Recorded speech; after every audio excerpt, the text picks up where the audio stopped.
Welcome to a brand new episode of Teachers Glasses presents Bollywood Talkies with Outlook. I am your host, Mitrajit Bhattacharya, and my guest tonight is an actor who has brought intense characters to life across theatre, television, and movies.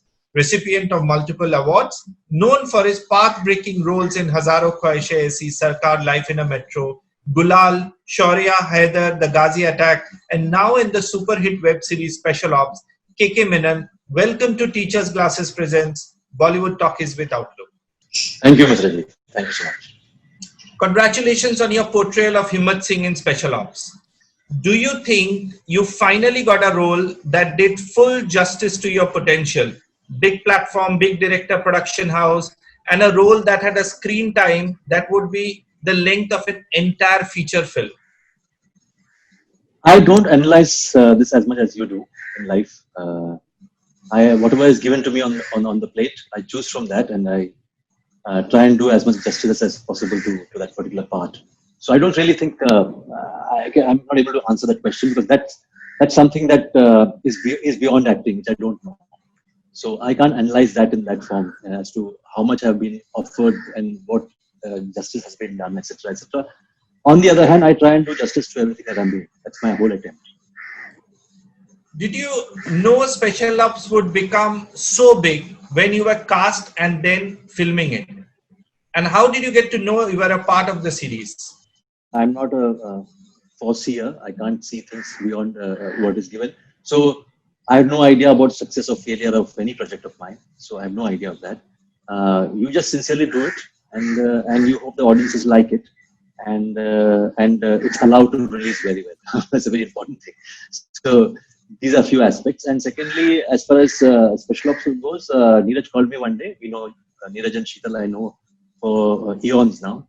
So he called me and said, "Jab free ho office mein aa jana, hum log baat kar lete." So when I went and met him, he gave me a brief idea of what he's thinking of, and I quite liked the whole concept. And later on, of course, as he was writing the episodes, he used to pass it on to me. And once I had the entire eight episodes, it was an unputdownable script in that sense. It was very intriguing. So I was very thrilled that I'm a part of it, and we were on. That's it. How did you prepare as a raw officer? As we know very little about these characters in real life, so how was the preparation?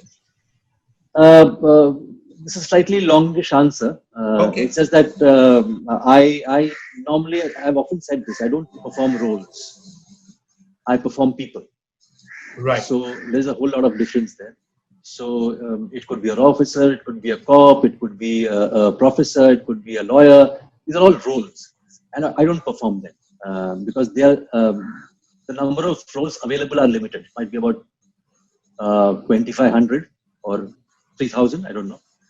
But number of people are infinite. Okay. Mitrajit, the journalist, and say Dinesh or Suresh, the journalist, are both journalists. But if I start playing journalists, then it becomes just the same. So I would like to play Mitrajit and then Dinesh. So that makes it different. And that's the whole idea. So I prefer to play people. So I was playing Himmat Singh more than anything else. Himmat Singh, who happens to be a raw officer. Right. So the role doesn't entail too much of work in the sense that that you can't have long hair, for example, and small things. I mean, it's all decorative in that sense. What is important and intriguing for an actor is to perform the person, and once you start performing the person, that's where the acting comes into friction. So that's been my approach throughout. So hence this time also I was playing Himmat Singh. Now tomorrow if I play Shekhawat Singh, a raw officer, he will be different. So he might be an officer, but he'll be a completely different person. As a personality, he'll be different. That's my whole idea of performance. So did you get Himmat Singh early? Did you get the character early? The person Himmat Singh? Or did it take time to understand Himmat Singh as the person you wanted to play on screen? You have a deadline. All creative should have a deadline. Otherwise, you can make a fantastic piece in 10 years. So you have a deadline, and within that deadline, you try to use it to the optimum level, so that you can actually engage with the person that you're playing.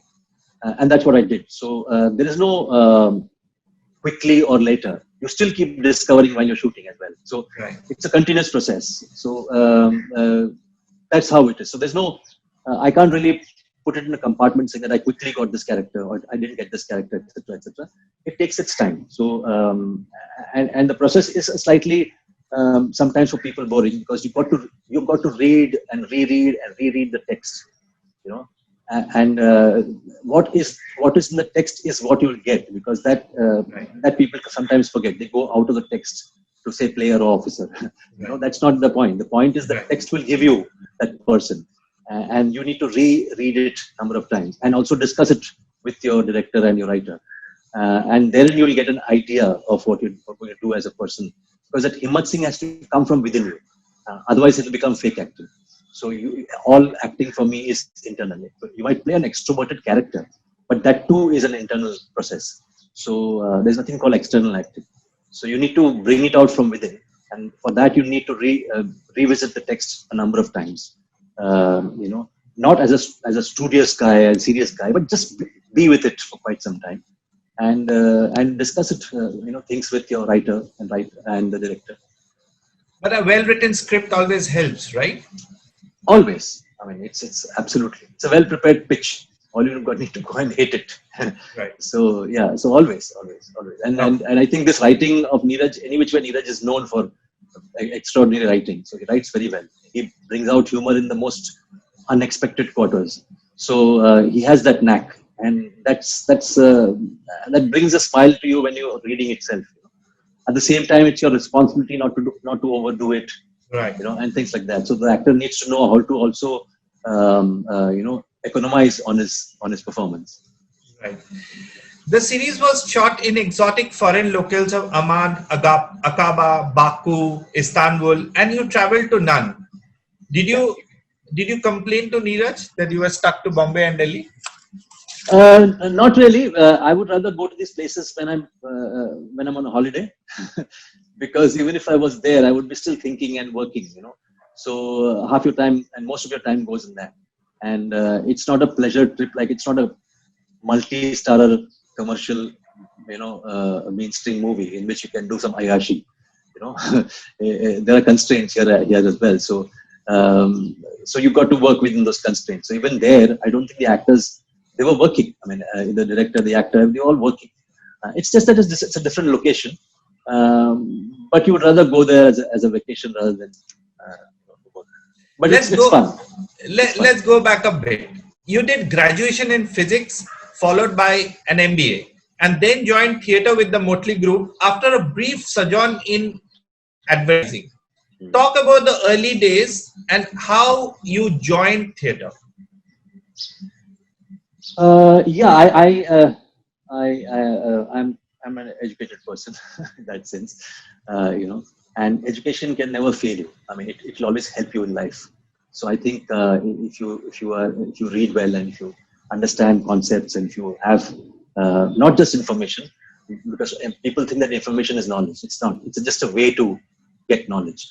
Knowledge, you need to really stop with that information and start thinking about it deep, and that's when you get knowledge.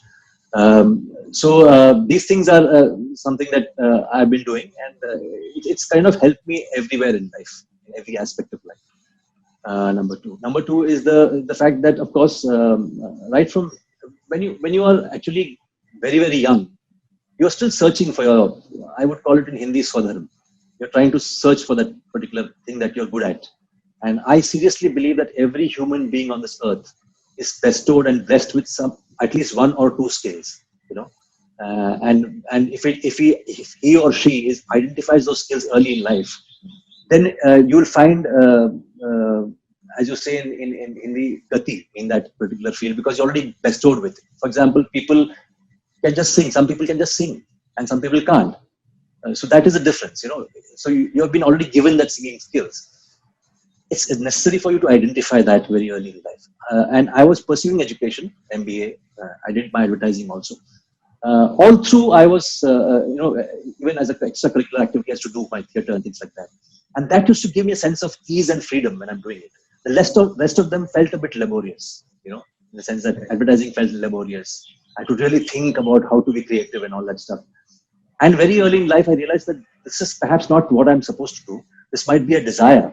And normally your desire and what you are good at doesn't match. You know? Correct. So I decided that what I'm good at, I shall pursue. And I got back into, I would say, got back into theatre. I used to keep doing theatre on the side. So I got back into theatre. I joined Motley. I did my first play in the crowd. I was not, not even the main player. Then gradually that particular journey began. And I think in 1995, 96, I got my first camera acting chance. And I found this cinema acting to be very fascinating. You know, We'll come to the cinema part later. Yeah, so if you could just talk about, I think it was with Nasiruddin Shah, right? The play you did, Mahatma versus Gandhi, right? That's right. Yes. Right. So if you could just talk about your theatre, what you did in that little gap before you did Naseem with Syed Mirza. We'll come to that. Yeah. So so I went back into theatre, and there was a play going on already. They were rehearsing for about 2 months, 3 months, and I was a late entry. I entered. I wanted to join theatre back, so I closed shop of my advertising stuff, dukan band kar di, and I decided that whatever it is, I shall take this chance, and because I know I'm good at it, and that's what you're so that calling is what you realize. This is what I'm supposed to be doing. So I went into theatre. I obviously didn't get a major part because it was already rehearsal was about 2 months down the line. So I was in the crowd here and there, and therein it began. Later on, after a couple of years, then this chance of Mahatma versus Gandhi came as a play in which Nasir was playing Mahatma Gandhi. I was playing Harilal Gandhi, the son. So that was a big play. We toured all over the world. It was in English and it was Gandhiji's topic. So it was quite, widely watched. And that's how I got back into theatre and sort of started getting my bearings back in terms of the gift already given to me. Then after that, of course, as you said, my first film thing happened. So it was a wonderful journey. It was just a journey that was meant to be. And I knew that since I had given up advertising, which used to pay me a lot, and I used to live a proper life, I had given that up. And I had become a pauper by choice, not by chance. There's a whole difference. So even if you don't have money then, and you had to do all those things which people romanticize about Mumbai, when you don't have the money, then you have platforms and railway platforms, all that thing one has gone through. But it was by choice. That's the only thing. So Naseem was your first movie experience, right? Yeah. So how did that happen? It so happened that I was rehearsing with Makarand Deshpande. We were doing a play, and Mahesh and what do you call Syed Mirza. Syed Mirza was doing this film. Correct. And Makarand is a very social guy, Right. And he somehow felt that I was a great actor. So he made it a point to introduce me to people. Okay. And he took me one day to Syed. He said, "Aja na yaar, kya kar rahe ho?" And I was like obviously pauper by choice at this point in time. And we were rehearsing in the middle of the rehearsals. Once the rehearsal was over from Mithilbai College, we went to Syed Mirza's office. I was wearing my track pant and one chola t-shirt, nothing else. I just went there. And we got talking over there, and Syed suddenly said that, and Max said, "Yeah, ye jo banda hai na, bahut badhiya actor." So Syed looked at me and said, "Let's do this." And he gave me a part in Naseem. And that's how it happened. So it just happened that way. So it was a proper audition, right? Or it just no audition. No audition. He just spoke with me for some time, and then it was done. Yeah. Right. So but my first exposure to camera was the film camera. That's what I wanted to say. Later on came the television. Yeah, I'll come to television. Yeah, now. So you were also doing a lot of television, and you were acting in scripted shows like Star Bestsellers, Rishte, Pradhan Mantri, etc. How was that? One is, how was the experience, and how was television those days before the daily soaps came? Yeah, television those days had some premium quality in the sense that there were not many outlets, not many channels. Today, the youngsters have humongous amount of outlets too. Correct. But including a small post on the social media can make them, sensation. But those days it was not there. So and also the kinds of stuff that I did on television were basically 1 hour stories. You know? 1 hour story. So yeah, like Saturday Suspense was a 1 hour story. Rich Day was a 1 hour story. Star Bestseller was 1 hour. So different 1 hour stories. So it's like doing a small film of 1 hour. Right. Playing a character for 5-6 days, then getting off, then going to the next one and playing a different character altogether. There were no daily soap concepts then. Correct. And for a fact that it's endless daily soap. That things that would not exist. Even Pradhan Mantri, which I did with Kay Kay Menon, was just about 24 episodes. That's it. Right. It was one season. So it was quite limited in that sense. And as I said earlier, creativity has to be in limit, has to have a limit, and that's when your creative testing is done. So those days we used to do a lot of. I mean, I used to earn my money also from there. So we used to do these number of small stories of 1 hour each. So you collaborated with acclaimed directors like Syed Mirza, Anurag Kashyap, Vishal Bhardwaj, Sudhir Mishra in the early days of your career. Were they choosing you, or you were choosing them? How was it happening? I mean, they are all excellent directors you work with. No, it has to be obviously their choice, because I didn't have the stature of making a choice. So it was their choice, and fortunately, I landed up there at the right time, the right place. So, yeah. So your real breakthrough came with Hazaro Khwaishein Aisi in 2003, where you were noticed, and Sarkar in 2005, which announced KK as an actor. Did it get substantially easy post Sarkar? Not really, in the sense that I don't know whether it was easy or tough and things like that, but things used to come. The only facility I had after Sarkar, I think, is that before Sarkar, I used to introduce people, myself to people by saying that I'm KK, I'm an actor. After Sarkar, I didn't have to say I'm an actor. If I say I'm KK, they know that I'm already an actor. So that was the facility that I had. Rest, of course, as you know, it was not so open. Cinema was not so open then. People like us would not get, the kind of roles that other people used to get. You know what I mean? So, so those things used to exist. So we were relegated to playing negatives and and those kind of things because of various reasons. And I think after Satya came, when Manoj did such a brilliant job in Satya, that opened the doors for many of us. Right. Because if Satya wasn't done in the way it was done, and if Manoj hadn't played it so brilliantly, and because of which audiences just loved it, if that wouldn't have happened, all of us would have had to wait for another 5 years to make an entry. So he did that as a protagonist. Yeah. So those things happened, and we were fortunate it happened. So people started looking apart from white shoes, white pant, and good hair and good face. But I just picked out 5 years, which is 2006 to 2011, and we had a KK movie hitting screen at regular intervals. I actually counted, you had 21 releases in these 5 years, and just in 2008 you had 8 releases. So obviously there was no recession in KK's career. I mean, aligning with the global recession in 2008. You had Corporate, Shuniya, Honeymoon Travels, Mumbai Meri Jaan, Life in a Metro, Sarkar Raj, Shaurya, Gulal. They all came in a hurry.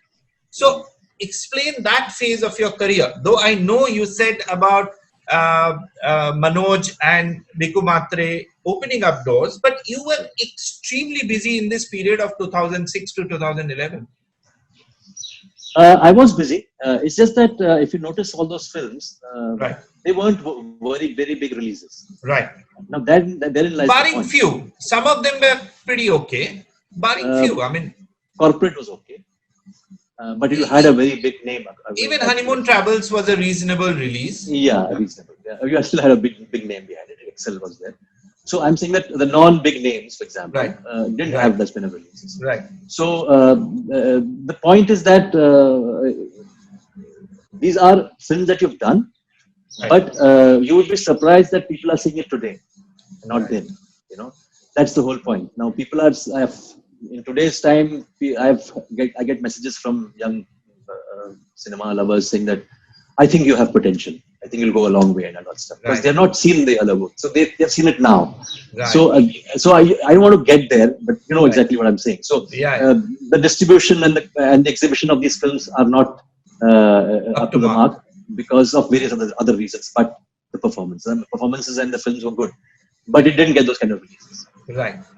So another highlight of your career came in 2014 with Haider, Hmm. the critically acclaimed adaptation of Hamlet by Vishal Bhardwaj. Your portrayal as Khurram Mir also won you many awards. Talk about the experience of working with Vishal Bhardwaj and in that film in particular. See, when I was working with Vishal, again, Vishal I knew for quite some time now. Correct. Uh, One would realize while working with him that he's essentially a music and lyrics man, you know, Correct. and he has all his songs, for example, are tremendously beautiful. All his songs, Right. and that he lends in that part of him lends itself to his filmmaking. So you'll find that when you watch his film, it's slightly more lyrical and poetic in nature. Right. You know, so that's one thing which I see every director that you work with, you attain a new facet of what it is to do a film. Like Ram Gopal Verma in Sarkar would have been a completely different person to Vishal in Haider. So you worked in both the streams, you know. So Right. Vishal is more lyrical, more poetic, so things like that. So that I found very interesting while working in Haider. And plus, I had to play Claudius, which I think is the toughest of the roles there because he's pulled in three different directions. Right. One is his ambition, one is his love for Gertrude or Ghazala in Haider, and the third is the repentance. So there are three different areas where he's being pulled in every day of his life. Repentance for killing his brother. So all these three areas had to be played together in every shot, every frame, every scene, which I found extremely interesting. And I tried my best to do that because I found Claudius to be that more than anything else. How do you choose films? Banner, director, script, length, prominence of roles, anything else? How do you, I mean, you get so many offers, let's face it. I mean, you have done over 55 films, if I'm correct, in Hindi movie industry. How do you choose roles? Primarily, you have to first read the script and like it and love it for you to be a part of it. And of course, your part in that film has to be something. These are all subjective matters. You really can't say objectively that this is how I choose a film because there's no formula. Like there's no formula to acting. There's no formula to any art. A painter, each painter is different. Each artist is different. So each singer is different. So there's no proper formula for that, and it's not scientific in that sense. It's beyond scientific. It's not under scientific. So it's subjective in the sense that it's like more like I will often give this example. It's like falling in love with something. You don't measure the length of the nose or the eyes to fall in love. So it's an overall combination of many things put together. So that's how when you read a script, you see that you feel that this is something I should do, or this is something I want to do, and that feeling is unexplained. It's just that you feel attracted to it and you do it, and that is your best intention. Now it's possible it might fail, it might succeed. The second day of shoot, you'll realize, oh, this film is not going anywhere. You know, it's going to be trash. You realize all that, but once you made the commitment, then you go forward and do the best you can. So if I get you right, you still go by your heart and not by mind in choosing a film. I think for an actor, he's in the business of emotions, right? And emotions form a lot of space in that equation. You know? So he is essentially made with a little bit of emotional intelligence. So you just apply that, and then you go forward, and hope that everything will fall into place. So, and if it's directed by a very good director, well and good, you know. So it's everything has to just kind of fall in place after that. So you try and do that first instead of going the other way around. The other way around is thinking about the business part of it too much than the creatives. So you have to have a balance somewhere. So you just have a look at, this director is of course fantastic. So he'll make something out of it. You love the script any which way. So, so you'll go ahead and do it. then you see how your monetary situation is, um, um, and that's how you. I mean, I don't think anybody would just want to do anything for free, but you'll just do equate that with the current situation and see how it is goes and things like that. So it's not too much of thinking to be done. It's more to be felt and thought together. Right. One thing we have observed throughout your 25 years odd career in Bollywood is your zen-like composure, never bothered by any kind of rat race. At least that's what it appears from outside. How do you stay so calm in a hyperactive in your face industry like Bollywood?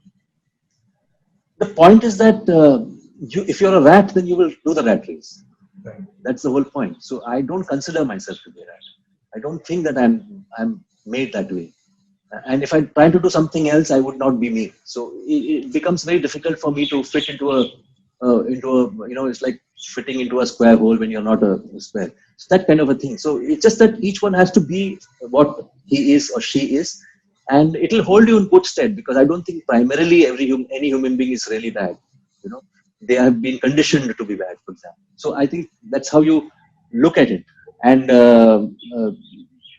so for me, that's the answer. I don't really believe that, oh, this is how you got to behave. More or less that you should be a good human being. That's about it. And as far as this race is concerned, I really don't know. I don't. I think this race is governed by the business. It's nothing to do with the art. Like I often say, that I don't believe in the title of a best actor or a best villain or whatever that is. I don't believe in the title of the best at all in art. Art best can happen in athletics, for example. Like everybody's running the same race at the same time on the same field. So I understand that you're running and then you touch the tape. The first person will get the best runner. But that cannot happen in art. I mean, here an actor is working in some script with some director in some different story. The other actor is working with a different director, different script, different story, something else. How can you actually say who's the best? So it has always been my plea to people that when you're giving an award, don't give the best. You give it as a token of appreciation for your work in this film. That's it. Because the best can only inflate your ego and nothing else. There is nothing more to it. There's nothing called best in the art. You have exceptional pieces of work, which you can always award by saying that we appreciate you for this. And that's the better way of doing it. But I guess the trend is to give best and whatever. If there's a best, there's to be a worst as well, right? So I don't know that that is really true in art. You are also a classic outsider success story, and you never indulge in the insider outside debate and stay focused on work. That's what we have observed. Is there a level playing field for all, or is it too utopian to expect? Level playing field, no, there is none. And you got to take it as a destiny. Because if you don't do that, then you will be frustrated. So there is no, there can't be a level playing field if there's power and no power. You cannot have a level. So you got to be steadfast in what you are doing, and which is why I don't believe as an outsider. I think if you keep doing your work well, you will be recognized one way or the other. And it might be an arduous task. That's a different thing. But definitely there's no level playing field, because see, it's like this. People who are born don't have control on where they're being born, right? So lineage is not an issue. Lineage, everybody has a lineage. Where you're born is not under your control. So, but if that lineage is in a privileged place, then what you do with that privilege constitutes how you are. That's my whole point. So if you misuse the privilege, then it's bad as a human being. But if you use it well, it's perfectly fine. So I think lineage is not an issue. So the level playing field doesn't exist only if you start not concentrating on a lineage, but trying to use that power to not allow another lineage to happen. And that's when the problem comes, according to me. So the idea is that everybody has a right to be born in a privileged family. Why not? It's perfectly fine. But how you use that privilege constitutes you as a human being. How do you, any word of worldly wise advice to newcomers, particularly the ones who are just coming in, which you have gone through 25 years back? Now it's far more competitive, far more in your face, as you're rightly saying, social media, number of followers. So in this world of dog eat dog, world of movies, what's your worldly wise advice to newcomers? The idea is that if you want to concentrate on that, then you'll never be able to. It's like saying that when I'm running a 100-meter race, I'm looking at everything else but the track. Yeah. The moment you do that, any which way, be it now, be it 100 years ago, be it 1,000 years ago, doesn't matter. The idea is, are you able to concentrate on what you're doing? You've got to concentrate on that. The moment you do that, otherwise what happens is everything else becomes important, but your work. The moment that happens, I don't think you will reach anywhere. You might make a few mansions. You might have thousands of Rolls Royces. That's a different issue. But I don't think in the art you will reach anywhere. Now it's your choice. If you want to get into that particular crowd and try and make your way to make, okay, he has 2 bungalows, I'll make 3. If he has 2 cars, I'll make 4 cars. If that is your aim, it's a different thing altogether. As Right. मैं बोलता हूँ उसके लिए डाका भी डाल सकते हो for that kind of. That's not a big deal. But if your aim is that, then it is too peripheral, according to me. So the idea for newcomers is to concentrate on exactly the art. Fine tune yourself, work on yourself in a way that nobody in the hell can ignore you. That's the whole idea. How spontaneous or how method are you an actor? I normally don't like these words spontaneous and method and all that stuff because I've seen that youngsters nowadays, even before doing anything, start reading Stanislavski and method. बहुत सारा काम करने के बाद, even now it's difficult to understand what method and Stanislavski is all about. So the idea is like spontaneity. Again, it's a very misused word. You can be spontaneous in life. But when you're doing a program or when you're doing a script, for example, it's a written script. It's there with you. When it's already there with you, how can you say that I'm spontaneous? Spontaneous is something when you don't have it, it's you're spontaneous, right? So when you have a script, it's your duty as an actor to be with it, rehearse, do whatever with that script. And by the number of rehearsals you do, not necessarily in a formal way, not necessarily with a co-actor, just do it for yourself. The moment you do it number of times, you will shed all the pollution around it. Right. The things that you already know, for example, you'll shed that. And it's a distilled water process, water becomes distilled after a point. And that's the purity. So you've got to achieve that. The moment you achieve that, and then after that, you completely surrender to the moment when you're acting, magic happens. So spontaneity, I think, is a very glorified escapist term for rehearsals, escaping rehearsals, basically nothing else. So I personally, there might be a different point of view, but I personally don't believe that nothing is spontaneous if it's given to you. And as far as method acting goes, I have no idea. I don't think Stanislavski ever said that it is the method. He just said method, right? So I think that's something that people should note and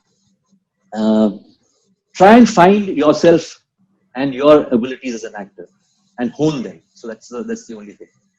Toughest and most satisfying roles of your career? I really don't analyze myself so much. I've really toughest, the best, the favorite. These are questions for which I don't have any answers. Because for me, I don't think I'm so narrow-minded to have a favorite, for example. I'll have many. I have so many in art. Similarly, the toughest, I don't know. I've had many interesting roles. Okay. Or interesting characters, not roles, characters.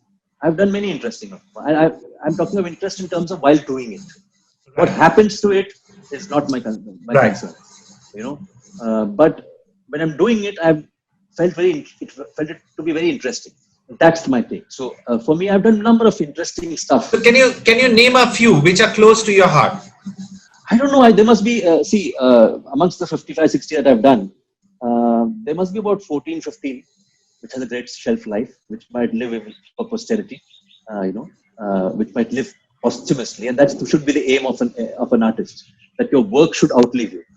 So these 14, 15 jobs have that potential, is what I can say. How do you see the OTT space developing? And do you see this gradual shift from weekend box office at theaters to sustained worldwide viewing on OTT is a good sign for more and more content projects to come up?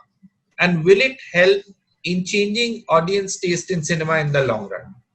See, what will happen, again, I can't foresee these things. What will happen, I don't know. But I can see a process, which Right. I'm quite intrigued in a way, because you see, what happens with OTT is that your stuff, like in the previous, before the before the OTT, the level playing field didn't exist, right? Right. Because you had the middleman called the distributor, the exhibitor, Right. on whom big production houses had a great influence on. Right. They could kill your film. They could, not directly physically, but they would not perhaps give you a proper release or give you a few theaters or few screens here and there, and automatically that dies its own death. And they had, the big production houses had influences on the middlemen, and for whatever reasons, whatever business reasons, they obviously also acquiesce with it. So that is not there any longer in OTT. It's a direct connection between the artistic product and the audience.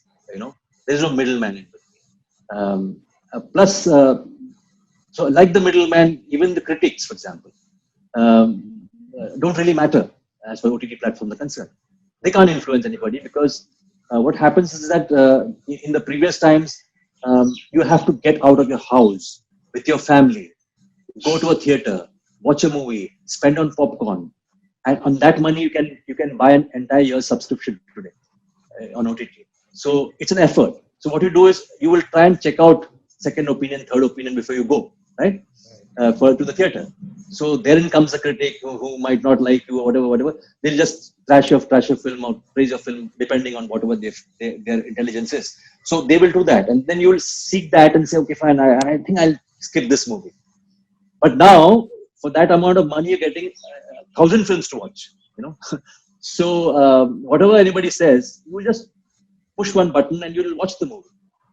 So these kind of middle things are now not very important anymore, which is the blessing of OTT.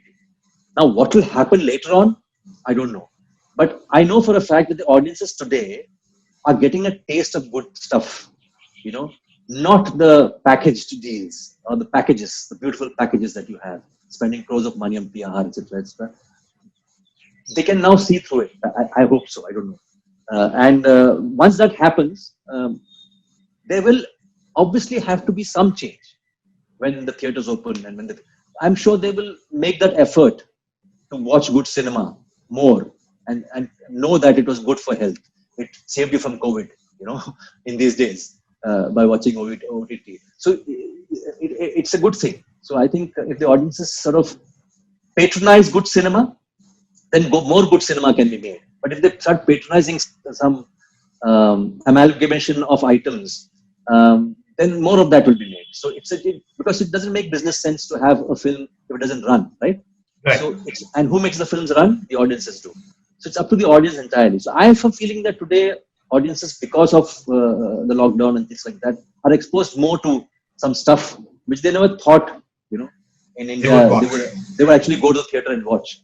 So if they get conditioned to that, it's a good thing. If I ask you to describe the following directors in one word or one sentence, how would you do that? Ram Gopal Verma. I am very bad at this. Yeah, I think Ram Gopal Verma, eccentric and creative, perhaps lost his way today. Neeraj Pandey. Sense of humor, brilliant writer, and extremely good idea of screenplay. Sudhir Mishra. Philosophical, um, great improviser of the script. Yeah. Anurag Kashyap. Uh, Good filmmaker, extremely good filmmaker. Um, um, Compulsive disorder of or compulsive rebel. It's a compulsive disorder of being a rebel, or a rebel with no cause, kind of a thing. So he's at that, but brilliant in his craft and cinema language as a filmmaker. So we never could see Panch in which you acted, and the movie never came out, right? So do you think it would have made a good movie for the OTT audience today? Because we have I not think seen. I have not seen Panch. absolutely. I think it's actually meant for OTT now because people are consuming that kind of stuff, and yeah, it's unfortunate it didn't release. I mean, neither did Anurag or anybody else have a hand in not releasing it. You know, it should just so happen that it didn't release, and it was, I think, Anurag's first film, and Yeah, which never yeah, released. Yeah, yeah. yeah, So and he's made some great stuff. The Black Friday is great, and yeah. Gudal is great. Right. So yeah. Yeah.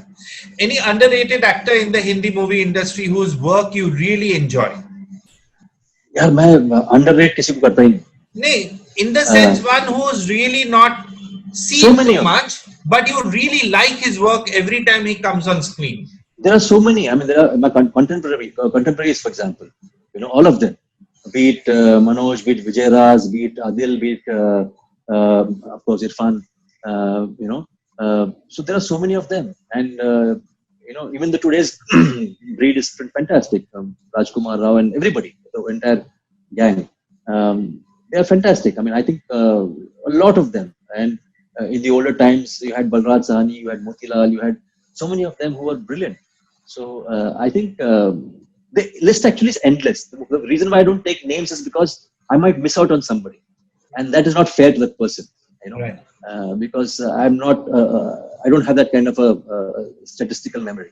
So, Right. yeah. Ever thought of writing or directing? Writing or directing? No, I've never thought of it. Never. Never. Did I mention Manoj? Yeah, I mentioned Manoj. Yeah, in the list of actors. Yeah. How do you want people to remember you as an actor? Oh, it's up to the people, but I would rather, as I said earlier, my intention is that my work should outlive me. So if people love my work even after posthumously, I'll be happy. So whatever they can summarize of me, it's their call. Do you have any goals as an actor? How does an actor focus on the present and map the future? So are you a person in the present, or you're always thinking of crafting your I'm not saying career, but your art for future? So what kind of a person are you? See, if you live up to the age of 80, for example, 80 years average, you're actually just living for about 29,500 days. That's it. Okay. What is the future and what is the thing that you're thinking of? You've got to live it at that point in time, because each day, one day is being knocked off from the 29,500. Hopefully, one is living up to 80. I don't know. If it's less than 80, then it's less number of days. Okay. So it's best to knock off, to allow that to be completely juiced out and then knock it off each day. So the idea is that there's a whole concept about goals, which I'm not very sure of, because that moment is the truth. Now I'm talking to you is the truth. Now when this moment is gone, and when you switch off the camera, it becomes past, correct? And before this interview happened, it was the future. What is true? True is only that when we are talking at the moment. Nothing else is true. Right. The rest is left to relegated to either past or the future, which you don't know, right? So it's very difficult for me to say, oh, I have a goal. That goal might be a visual or might be something, but वो सत्य नहीं है, वो है वहां पे कहीं तो, it's somewhere there, you know, which you think you'll achieve. But the visual might be, you might be sitting on that chair, for example. That might be the visual. But you cannot think of that and stumble today. The idea is that if you keep doing your stuff, the art, if you keep doing it, and enjoy doing it, possibly that instead of you going to the goal, that goal will come to you. You know, it will come to you automatically. And one fine day you'll find, that chair is already there in front of me. I'm sitting on it already. It's gone. So that's the whole idea. The moment you think it is there, it will always be away from you. You know, it will always be away from you because you're not concentrating on what is there now. So that's my whole idea. So for me, there is no goal as such or no objective. My objective is that each time I'm given a job, I try and do it as best as I can and enjoy doing it. Which is why I say that I'm a very dispassionately passionate actor. In the sense that when I'm actually working, till the last day of my work, I'm extremely passionate about it. The moment my work is over, I'm completely dispassionate. Because I feel that that is gone. It's become the past now. And that film or that cinema or that piece of art has been given birth to. Now, anything that has been given birth to will have a destiny. Now, that cinema will have its own destiny. Now, I needn't hang myself to that destiny or hold on to it. The moment you hold on to it, either you're living the past or you're living the future. So the best thing is that you let it go, and whatever happens to it, and people congratulate you, take it humbly, and don't claim ownership to it. Okay, we are coming towards the end of the interview. I have got one audience question. We couldn't take too many today. Bharat Kisru from New Delhi asked, in spite of being such a gifted actor, do you still have fear of acting? And if yes, how do you overcome it? I have no fear of acting. That's a simple answer. I enjoy acting. When you enjoy something, you can't have fear. It's like, let me give you an example which people will understand. You love biryani, for example, or you love, say, some masala roti you like. Right. If that's put in front of you, will you fear it? You won't. You would relish it. And that's exactly my point. I have no fear of any kind in terms of my craft. I would fear other things in life. That's a different thing. But something that I love, the moment you approach it with fear, then it will eat away into your indulgence into that particular art. So the best thing to do is first find out whether you're blessed with it or not. That's the whole point. Right. That's why I always say an actor and an artist is born. A star can be made, but an actor is never made. He's born first, because as I said earlier about singing, it's given to you. And so that's why every art form is given to you. If it is there with you, you see, possibly kya hota na, when you have a desire of a different kind, you might be given the gift of being the greatest shoemaker, for example. But you want to become an actor. The problem is there. That's when you start fearing things. But if you had continued with whatever was given to you, usme gati mil jati hai. You become the best shoemaker perhaps in the world. You become humongously, and you will enjoy it as well because it's given to you. Similarly for a singer, if a singer is, you can make out that, this guy can sing very well, or this lady can sing very well. Why is it there? It's already given to you? He has no training, but he can sing. That means it's given to you. Now, if you decide to hone those skills, you'll go faster than those people who are trying to sing in spite of not knowing how to sing. They might also do a laborious process. And for me, there has to be no labor in art. Art has to come easy to you. If it comes easy to you, that means you're meant to be. Otherwise, there is some fear, there's some labor. You feel tired. These things will happen. But that's why I'm saying, so you've got to first assess and be honest to yourself whether you have it in you, and if you have it in you, go full-fledgedly ahead. The problem in India is too many people want to be actors. I think that is a problem. वो तो है. I think that it's also because of the star syndrome. They feel that stars are actors, and that's the problem. so if you want to be an actor, it's a different journey altogether. Right. So, like I always said earlier, when I began my career, see, on screen I'm decent looking. I quite have a good screen persona, but one has to decide what's the path. So right then, I had decided that जब मैं घर के बाहर निकलूंगा, तो मुझे background score नहीं चाहिए. So that is a thing that's a take you take for life. Some people love it. I don't blame them for it. It's their way of living. But for me, it's very easy to call up somebody and say, I'm going here, please make sure cameras are there. Cameras will come and flashlights will come. Background score will come. That's not the point. The point is whether you want it or not. I mean, whether that is your, journey. My journey was completely different. And hence it becomes a longish kind of a journey because what is easily palatable and what's easily popular might not be premium. But sometimes journey is more interesting than the destination. So you should enjoy the journey as well. Which is why, yeah. Because otherwise, if you concentrate on that, as I said earlier, you'll be looking at everything else but your journey. And that one flashlight less would make you, spend sleepless nights. Oh, this guy didn't recognize me. Would make you spend sleepless nights.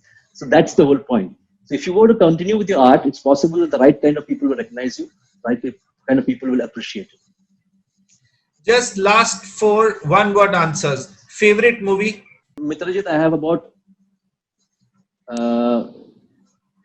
75 films which I like from different genres. As I said, I'm not a narrow-minded and different languages. Person. Different languages, different genres, different languages. What will you say if I say Raging Bull and Bicycle Theater? Yes. Different. They're completely different. So similarly, in that whole list, there must be about 40, 45 films, 50 films, which I always like. Which is why I'm saying that to be having one favorite actor, one favorite film, one favorite something, or the best is very, very difficult if you're actually an artist, because that shows that you're very, narrow in your liking, which is very bad for an actor. A director you would want to work with anywhere in the world, a director you want to really work with, and you have not worked with. Anyone who desires that I work with them. Anybody who desires that I should work with them. If there is a biopic on Kay Kay Menon, what should it be called? What should it be called? Biopic. Preferably a collage of all my good films should be the biopic. So I don't know what it should be called because I'm not directing that film, definitely for sure. Nor am I writing it, nor am I doing anything about it in terms of my life. So the person who is going to write and direct that biopic has the full permission to call it whatever. He can call it the fool, the idiot, or whatever he wants to call it. He can call it whatever.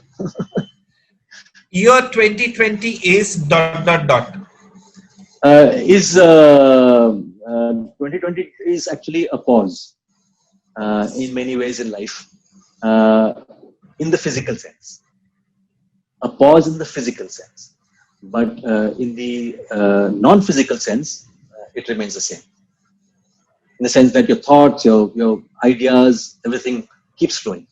In the physical sense, yes, it was a pause, and also a bit of bad year in terms of news, in terms of people passing away and things like that, and a disease causing a lot of harm.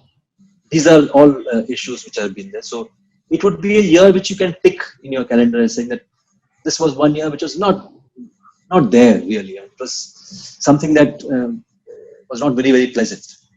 Yeah. Thank you, Kay Kay Menon, for talking to me in Teachers Classes presents Bollywood Talkies with Outlook. Stay safe. See you soon. Thank you. Thank you.